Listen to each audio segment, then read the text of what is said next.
ఇవాళ పెద్ద పెద్ద మాటలు మాట్లాడే తెలంగాణ బీజేపీ అధ్యక్షుడు రామచంద్రరావు గారిని అడుగుతా ఉన్నా, ఇప్పటికైనా మీకు తెలంగాణ రక్తం ఉంటే mister Kishan Reddy, mister Bandi Sanjay and 8 MPs Laxman గారితో సహా మేము తెలంగాణ బిడ్డలైతే, తెలంగాణ తల్లిని అవమానపరుస్తుంటే, ఏ తల్లికైనా అవమానం జరిగితే ఆ తెలంగాణ తల్లికి అవమానం జరుగుతుంటే చూస్తూ ఊరుకుంటే ఇది మంచిదా అని అడుగుతా ఉన్నాం. ఇవాళ ఇప్పుడు కూడా మాట్లాడకుండా ఉండి ఉంటే ఇది మీరు తల్లికి ద్రోహం చేసినట్టుగానే భావించాల్సి వస్తోంది.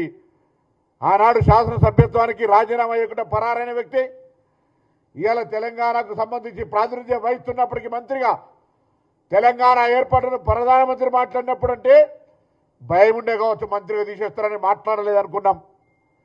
కానీ అమిత్ షా మాట్లాడిన ఇవాళ తెలుగుదేశం పార్టీ ఎంపీ తెలంగాణ ప్రజలను రెచ్చగొట్టే విధంగా ఏదో శాసనసభ తీర్మానం గురించి మాట్లాడుతూ రకరకాలుగా రాజ్యాంగంలో ఆర్టికల్ 3 డాక్టర్ బాబాసాహెబ్ అంబేద్కర్ రచించినటువంటి ఆర్టికల్ గురించి తెలవక అటువంటి అజ్ఞానులు ధనబలంతో మందబలంతో పార్లమెంటుకి వస్తే కనీసం ఆ పార్టీ అనే బుద్ధి నేర్పాలి.